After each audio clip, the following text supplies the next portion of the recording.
Hey friends, it's your host, Nyan Morrison from Wedlock's Bridal Hair and Makeup, and I've got a treat for you today. Today we're talking with Kaitlin from Kaitlin Shea Weddings.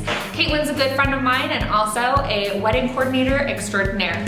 So in this interview, we talk all about the differences between day of, month of, full coordination, and just why you need a coordinator in general. So let's head over to the interview and see what Kaitlin's got to say.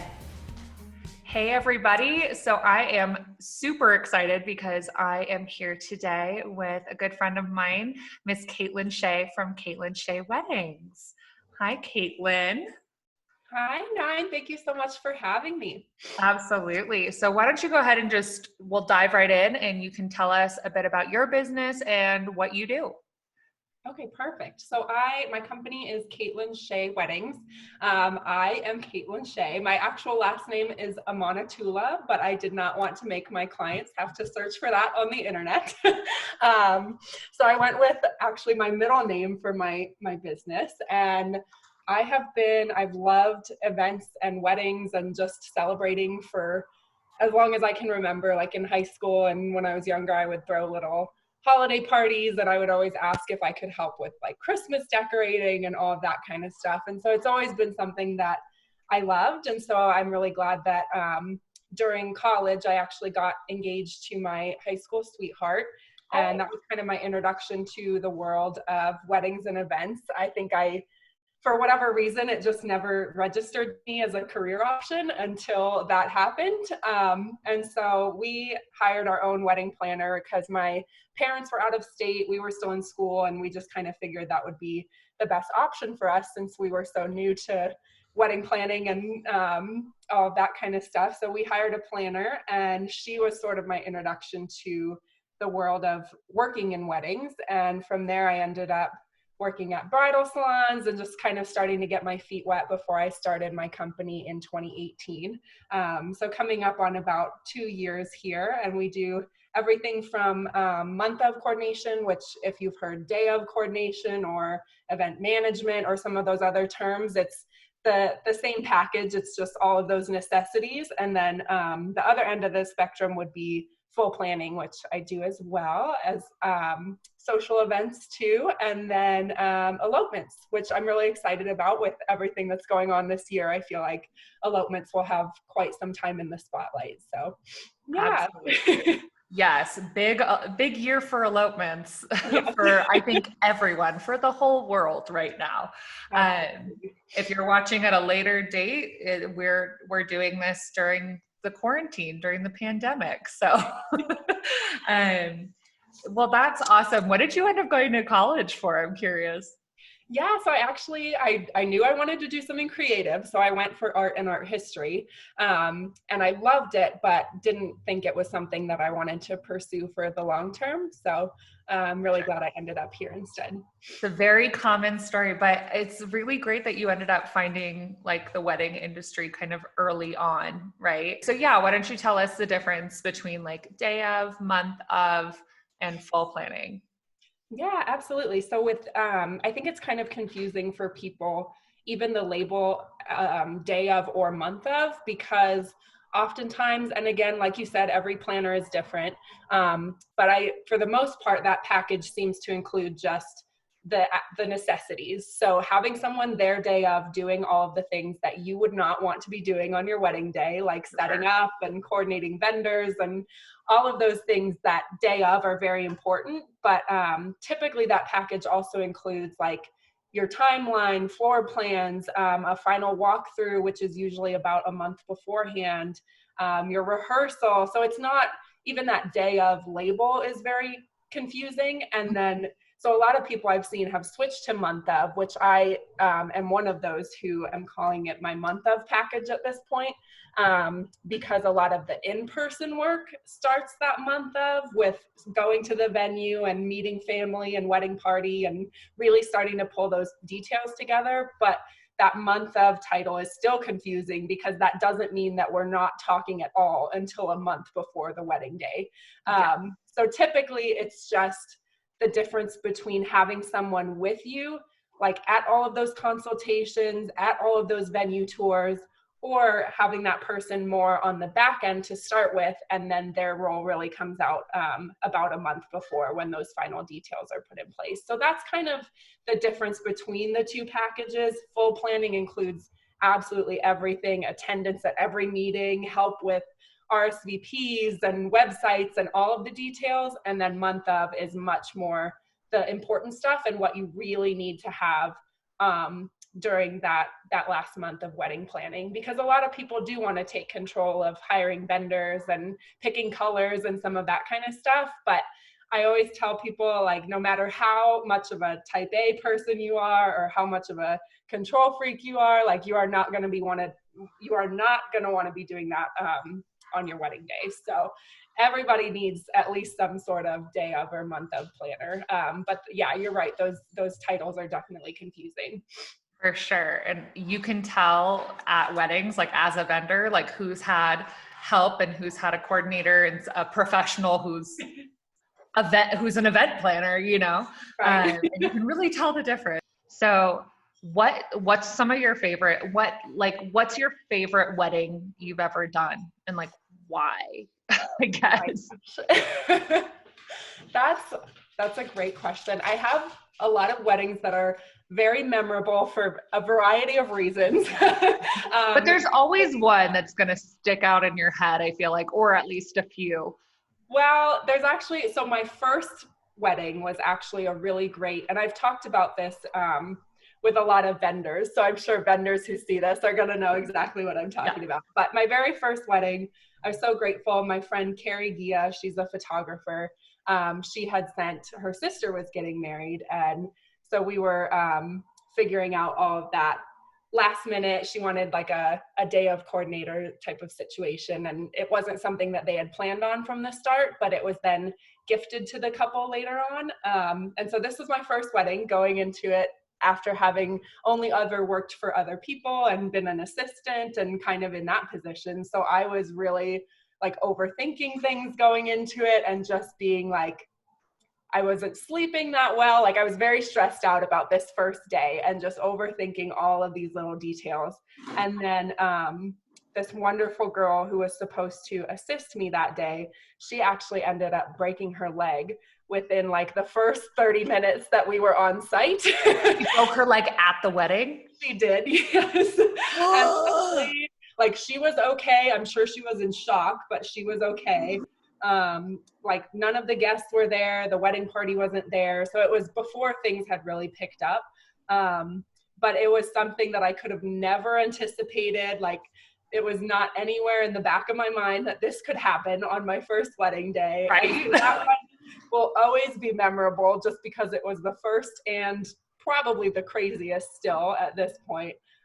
Luckily, the rest of the wedding was amazing, but that was definitely a good lesson in, like, prepare as much as possible, but also prepare for the unknowns and just be ready for whatever is going to happen and roll with it and do the best that we can. So that's okay. So as far as couples go and things like that, what do you wish that every couple knew going into weddings?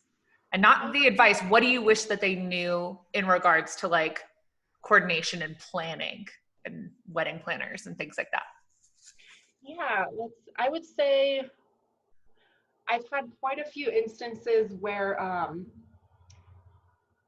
like, it's interesting because they obviously realize that there's a need, but then because they hired a planner, so they realize there's a need, but then afterwards I've had quite a few instances where, like, mom or the bride or someone who was close to the wedding said something about like, oh, well, we had no idea that you even did all of that on the day of.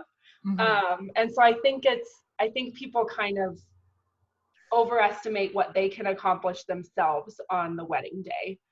Because even if a whole team of people is handling all of the details, it still goes by incredibly quickly when you're trying to enjoy the moment. So if you are out there, like, trying to put in all of that work and make sure everything you planned goes correctly, like, you are not going to be there for any of your own wedding. And so that's what I would probably say, is that a wedding planner probably will take a lot of the stress away that you might not even realize you're going to have until closer to the wedding.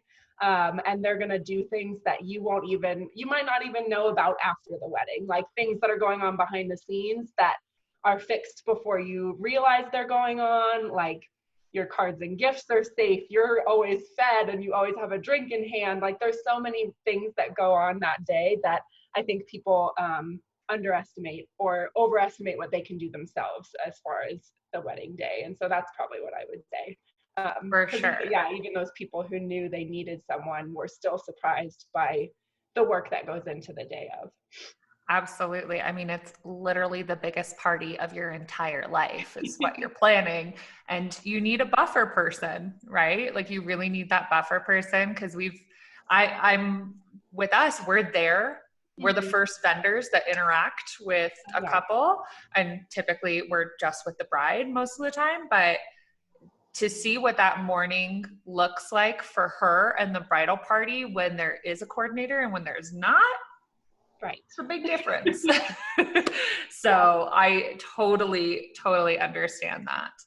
As far as wedding advice, what kind of advice would you give to a couple when planning their wedding? Yeah, I would say, I mean, sort of along the same lines. Wedding planning, typically there's always the people that have shorter timelines, like they're trying to plan this thing in 4 months versus 12 months, but I'd say average is about a year out that people really start diving into it. And even though that seems like quite a timeline to be doing all of that planning and meeting with vendors and everything, even the engagement goes by quickly, and that could be months and months and months of your life.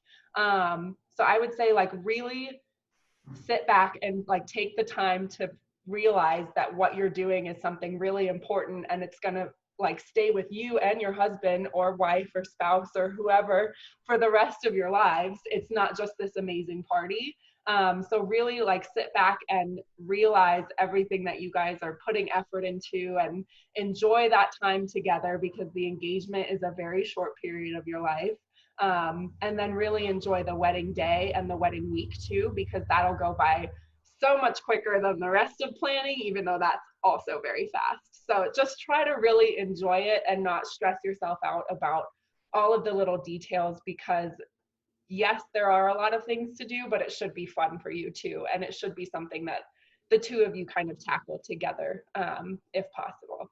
I know we like to say that we're flexible and we can do anything, but we all have like a style and a preference and an ideal couple to work with. What would you say your style is, and what would you say your ideal couple is? Yeah, I would say style-wise, it kind of shifts a little bit, but I usually come back to sort of like the modern, maybe sort of edgy looks.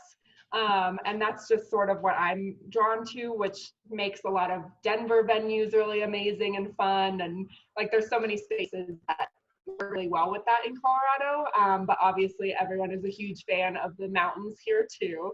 So I absolutely love that side as well, but I get really excited about some of the really like fun urban spaces. And I also really love just having new challenges. So if I have someone who comes to me with some sort of crazy idea, whether it's the favors or like the theme for the entire wedding, I love that, because I love having that variety, because we do start to see like there's a lot of trends that are absolutely amazing, but when working weddings and events is your job, it's really fun to kind of come up with new things too, and not just go off of what we're seeing day to day. And so I love when people come to me with some fun, funky challenge like that. What would you say sets you apart from other vendors in your category?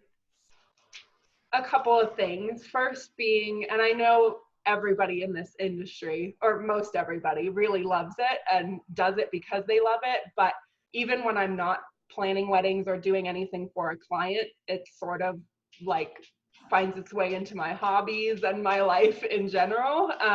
Like I love baking, I love hosting, I love crafting, I love all of that kind of stuff. And so I think that kind of carries on my excitement throughout my job too, because every once in a while it does get pretty challenging to be in the world of weddings when there's a lot of emotions and things that come up along the way. And so I'd say that's part of what really keeps me excited with moving forward and starting new projects. And I just absolutely love it to my core. And so I love sharing that with other people as well. But I would say probably my style is also a little bit funky. I know we're both friends with one of the same photographers, and she mentioned something about like an idea for plates that I sent her. And at first she was like, what the heck is this, Kaitlin? But then the more she thought about it, she was like, oh, it is like, this is something really funky and cool that will work. And so I like pushing the boundaries a little bit with style and look as well. So are you telling me that you designed an entire shoot around a plate? Yes, a plate of You're designing a styled shoot around a plate. I love that. I love that. I saw them online, and you know when inspiration hits, you're like, it's happening. It hits you hard and you can't get it out of your brain and you can't not do it. And you're like, I have to do a shoot around this plate. I get it. Perfect. So tell us what project you've been working on that I've been really excited to see. Yeah, so this is partially thanks to you, because Nine published, if you haven't seen it yet, an amazing book of hairstyles and just sort of an introduction. Thank you. Yes, for people that are interested in joining the beauty industry. And so I, for a long time, had been just compiling a lot of notes from events and things that I had started to pick up on, like linen sizing and bar terminology and just all of these things that go into event planning that you're not necessarily aware of until you've been doing it for quite a while. And so I had just been compiling all these notes about things that I wanted to make sure that I had in the back of my head when I was talking with brides. And it kind of shifted its way into a little guide for anybody who wants to or is thinking about joining the wedding and events industry as a professional. So it breaks down sort of by category the things that clients may have questions about. So it kind of starts with bar terminology and numbers and staffing and goes into catering and then decor and photography. So it's just a very basic introductory guide to those different pieces and like a coordinator or planner's role in kind of recommending those things. And so it's something that I've been really excited to share. It is not ready to be sold yet. I just got the first proof in the mail and everything is looking good to go, but we're still waiting to hear back from a couple of things before we actually launch it. So that should be coming I would imagine in the next couple of weeks here. What would you say some of your hobbies are? So I probably go to like exercise and being outdoors more often than anything. So what would you say your spirit animal or Patronus is? Oh, I'm actually prepared for this one. Okay. Behind me, we have a peacock. And that is, I don't know when it started or why it started, but ever since I was in like elementary school, I was just obsessed with them. And so our entire house has peacock artwork, peacock little like figurines and stuff like that all over. And so I would probably say that just because they are colorful and they are loud and I love them. All right. Well, thank you so much, Kaitlin, for joining me today. I'm sure I will see you sometime soon-ish, hopefully, fingers crossed. But thank you so much for being here. Yeah, thank you so much for having me. I appreciate it.